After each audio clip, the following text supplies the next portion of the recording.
নমস্কার বন্ধুরা, দীপালি কুক চ্যানেলে সকলকে স্বাগতম জানাই। আজকে আমি এসেছি আপনাদের সামনে নতুন একটা ভিডিও নিয়ে।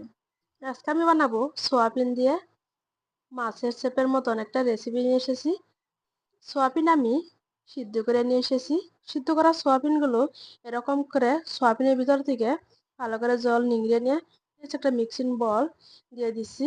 সোয়াবিন আমি মিক্সিং বলের মধ্যে দিয়ে দিয়েছি। এখন আমি সোয়াবিনের কিমা বানিয়ে নিব। সোয়াবিনের কিমা আমি বানিয়ে নিয়ে এসেছি। এখানে আমি আর একটা মিক্সিং বল নিয়েছি, দিয়ে দিছি আদা কুচানো,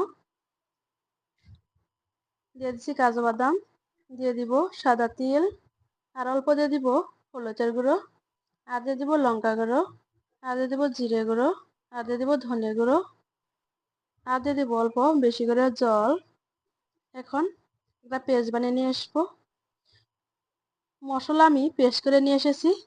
এখানে একটা বাটি নিয়েছি, সয়াবিনের কিমাটা ঢেলে দিচ্ছি, আর দিয়ে দিব সিদ্ধ আলু, আর দিয়ে দিব লঙ্কা গুঁড়ো, আমার স্বাদ অনুযায়ী দিচ্ছি নুন, আর অল্প দিয়ে দিব গরম মশলা গুঁড়ো, আর দিয়ে দিচ্ছি বেসন, দিয়ে দিব আমি 3 চামচ।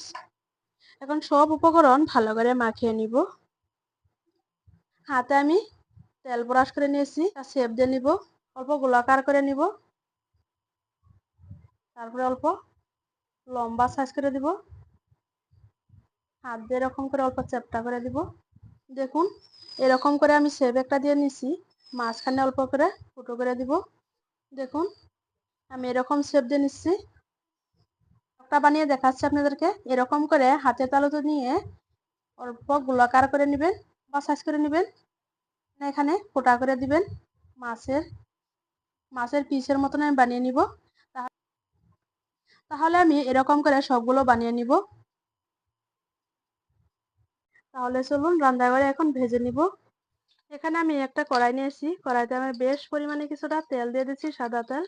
এখন আমি এই সয়াবিনের মাছের পিসগুলো এখন দিয়ে দিব। সয়াবিনের এই পিসগুলো, মাছের পিসগুলো দিয়ে দিচ্ছি।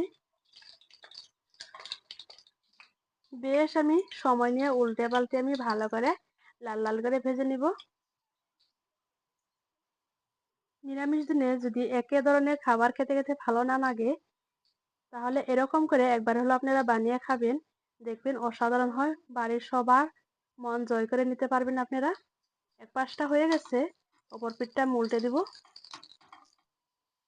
দেখুন ভাজা আমার হয়ে গেছে, এখন নামিয়ে নিব।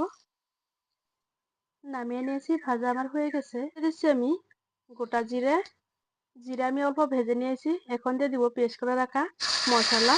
মিক্সিং বাটিতে ধুয়ে অল্প দিয়ে দিচ্ছি জল, আমার স্বাদ অনুযায়ী দিচ্ছি নুন।